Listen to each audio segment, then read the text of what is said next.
first time in India, so I'm really enjoying being here.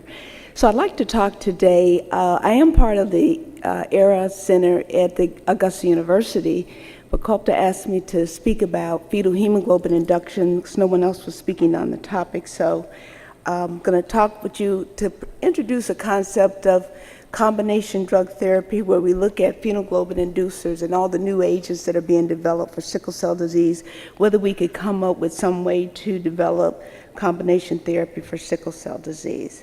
If you look at this map, you can see sickle cell disease is a worldwide distribution, and so it's really important for us to develop therapies that can be implemented quickly in low-resource countries as well as very advanced developed countries. So the highest incidence, of course, is going to be in Africa, but as you can see, it's a very wide distribution. Early on in the cooperative study of sickle cell disease, they identified fetal hemoglobin as a potent modifier of clinical severity, showing here patients with higher hemoglobin F, greater than 8.6%, actually had improved survival versus those with low fetal hemoglobin. And this was mainly due to mutations in the beta globin locus, or the gamma gene, referred to as hereditary persistence of fetal hemoglobin. So we capitalize on these concepts, these naturally occurring mutations, to try to develop new therapies for sickle cell disease. If you look at the beta globin genes on chromosome 11, they're actually expressed in the order that they appear in the locus during development. Here showing during fetal development, high gamma globin expression, leading to high fetal hemoglobin production, and then shortly after birth, the gamma gene is silenced and the beta globin gene is activated. It is this switch from gamma to beta that's critical to a lot of the research that's being conducted to develop therapies to induce fetal hemoglobin.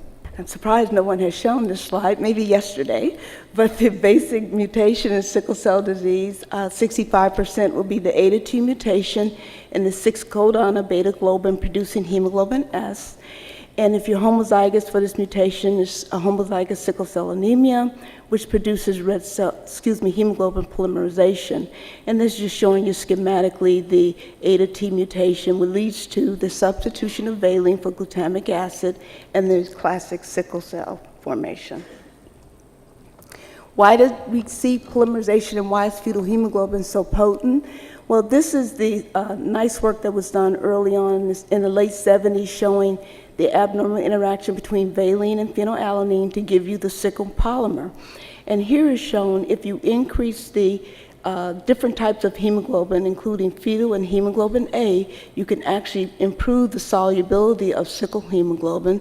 So this is laboratory data to show that hemoglobin F is a very potent anti-sickling agent and can increase the solubility and hence inhibit polymerization. So a lot of work has been done to look at both genetic modifiers of gamma globin expression and drug inducers.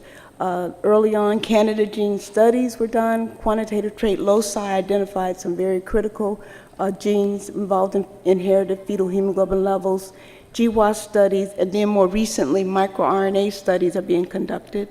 And then the drug inducers, which we'll talk a little bit more about in detail, of course, hydroxyurea being the only FDA-approved drug, and other agents that are different categories that are being developed. So just a word about the genetic modifiers, which is not where I will focus, but the quantitative trait loci and Swile-Thanes group identified the -158, the HMIP region on this chromosome 6, and then, of course, the BCL11A locus on chromosome 2, greatly correlated with fetal hemoglobin variants.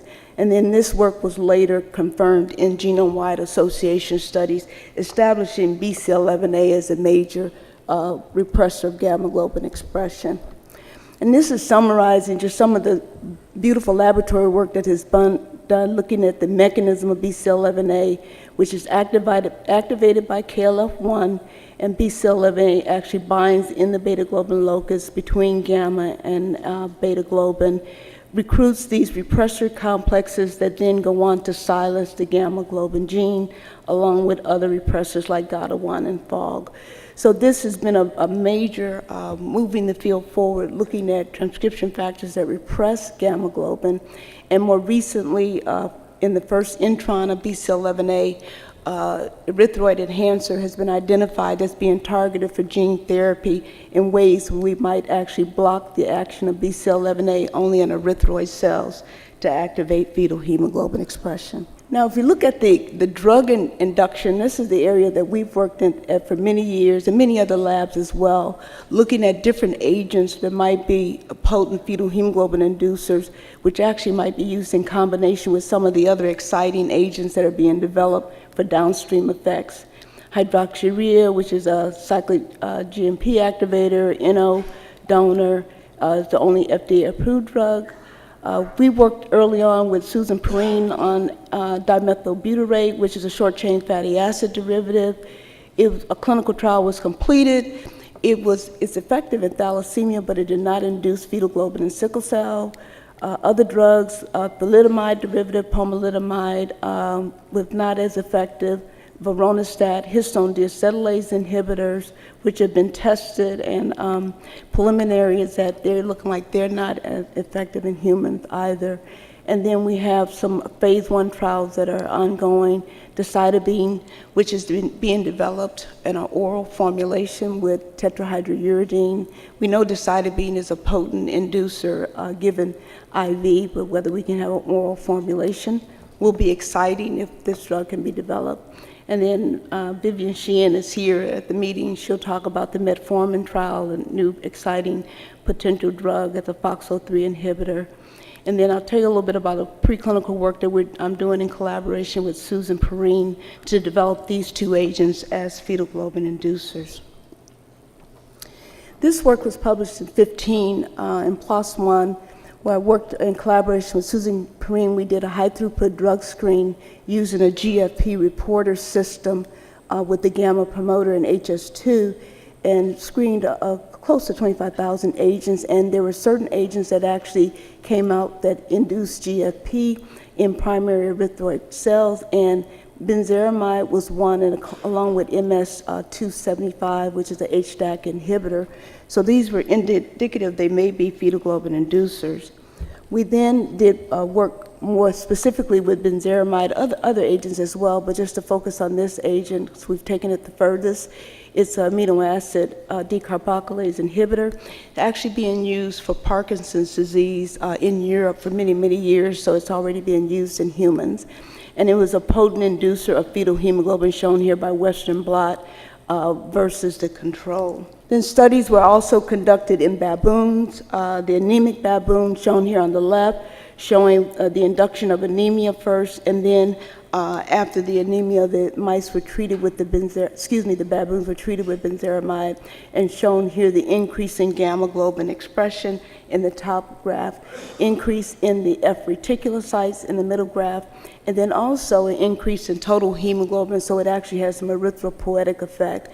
And we also tested this agent in the beta-yak mice, showing a great increase in the percent F cells in the beta-yak mice at 1 week, and then this was sustained at 2 weeks. So we're moving forward with this agent, Susan and I, doing preclinical studies to look at the different isomers, DL and the racemic, and then also FDA-approved protocol has been submitted for going along onto a phase 1 clinical trial. The other agent I've been very interested in is the fumaric acid derivatives, dimethylfumarate, which is actually activated to monomethylfumarate in the intestines, and it's a very neuroprotective agent and activator of NRF2, which we heard about earlier is a very important transcription factor even for protecting against the acute chest syndrome. And NRF2 has also been shown to be important for induction of fetal hemoglobin. So we did some work with Biogen with Tecfidera. It's actually an FDA-approved drug for use for multiple sclerosis. It's a highly effective oral treatment. It does not produce bone marrow suppression, and it's not a chemotherapy agent. It also has anti-inflammatory, immunomodulatory, and neuroprotective effects. So we thought it would be not only for fetal globin induction, but it might produce some other beneficial effects for sickle cell disease. So we developed a primary culture system from CD34 cells, which were grown in 2 different types of media in the presence of EPO, which actually by day 14 in culture allowed us to produce orthochromatophilic normoblasts and reticulocytes in culture. At day 8, we do our studies where we treat with the dimethyl fumarate and or the lentivirus vectors to knock down NRF2 to see the effect on gamma expression at RNA, protein, and FACS analysis. This is just showing the ability of DMF to induce gamma globin significantly compared to untreated cells, along with the metabolite monomethyl fumarate compared to hydroxyurea. And what was interesting is we see an additive effect when we add DMF and hydroxyurea together to induce gamma globin expression at the transcription level. And we also see an increase in the number of erythroid progenitors with fetal hemoglobin expression, going from 24% up to 37% for hydroxyurea, DMF, and then an additive effect in the number of HbF positive cells. And this is just a quantitative data from several experiments showing that this pattern held up in all of the different erythroid cultures that were tested. Again, an additive effect on fetal globin expression. So we then wanted to pin down that it was in fact NRF2 that was involved in this mechanism for gamma induction. So NRF2 is actually sequestered in the cytoplasm by KEAP1 and directed to the proteasome for degradation under low oxygen stress, reactive stress conditions. What we hypothesized when we treat with DMF is metabolized, and NRF2 is then actually allowed to be removed from KEAP1 and translocate to the nucleus where it can activate antioxidant genes, and also would it also be the mechanism for gamma activation. And this is just showing you that in primary erythroid cells, DMF did in fact activate several of the different antioxidant genes, HQO1, hemoxygenase, GCLC, and also increased the level of NRF2 at the transcription level, and then Western blots showing that fetal globin and NRF2 protein were increased. KEAP1 was actually significantly decreased, and then the antioxidant genes. We also did studies to look at cytoplasmic protein versus nuclear, showing that NRF2 after DMF treatment is actually translocated to the nucleus versus the cytoplasm. And we all can see by fluorescent stain, here is the untreated cells. The blue is the nucleus, showing that NRF2 is mainly in the cytoplasm, but after treatment with DMF, NRF2 goes to the nucleus, and then there's overlapping with the nuclear stain showing nuclear translocation. And then we also did lentivirus-mediated NRF2 gene knockdown, shown here after treatment with the lentivirus vector SHNRF2, showing decrease in NRF2, and at the same time, we see a loss of not only gamma globin expression, but epsilon as well. So it also has an effect on the embryonic gene, but no effect on beta globin. And then also the number of F cells decreased as well. So this data suggested that DMF is a strong inducer of fetal globin synthesis, and when combined with hydroxyurea, induces fetal hemoglobin in an additive manner. shRNA studies suggest DMF activate gamma globin via NRF2 signaling. And we're really interested in moving forward with testing Tecfidera as a potential inducer of gamma globin in sickle cell patients. So I'd like to end with how we can start looking at some of these drugs. Several drugs are being looked at in clinical trials, how we can start to combine them with the standards, where we are at the field with fetal globin inducers. Hydroxyurea is the only agent that has been FDA approved for the treatment of sickle cell disease as a fetal globin inducer, 1998, and then subsequent work by Win Wong and a large number of investigators in the United States showed hydroxyurea to be safe in infants. The baby hug study, about 13 months was the average age, and so hydroxyurea is now used routinely as off-label therapy in pediatrics. And then in 2014, NHLBI released the evidence-based guidelines, which now they recommend to us to offer hydroxyurea at 9 months of age to infants, regardless of their clinical symptoms, and in older children and adults if they're having clinical complications. So how can we start to look at hydroxyurea and combine it with some of the other drug treatments? So I think hydroxyurea is effective because it comes at it from a lot of different angles. It induces fetal hemoglobin through cyclic AMP activation. It lowers the neutrophil count, so it has anti-inflammatory effects, decreases adhesion of the neutrophils and reticulocyte to the endothelium, reduces hemolysis by improving hydration of cells, and also act as a NO donor. So this is a nice schematic, and I'll end with this for us to start thinking about how we can combine some of these different drugs that are being tested. There's been a large increase in the number of drugs that are in clinical trial, but how can we start to make some sense of how we can pull these drugs together for treating patients with sickle cell disease?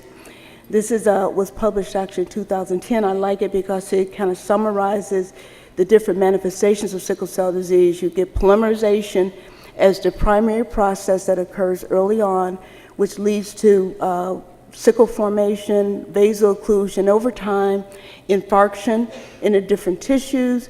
So my thoughts are, just like we do for other drugs and other diseases, why can't we start to combine some of these agents? Hydroxyurea is the standard. Can we combine other fetal hemoglobin inducers that work by different mechanisms to increase further fetal hemoglobin levels? There are agents, some we've heard about today, that are actually good for treating acute pain, that work as selectin inhibitors, cannabinoids for pain, the neurologic manifestations. So can we start to combine some of these therapies, fetal globin induction, as a primary blocking the polymerization process, and hopefully these agents will be safe to begin in early infancy so that we may start to hopefully decrease some of these downstream effects. And if not, for adults still, we should have available multiple agents that can be combined to hopefully treat the different manifestations of sickle cell disease. So I'd like for us to start thinking in that sense as we go through, and a lot of the drug companies are becoming very, very interested in developing new therapies for sickle cell disease.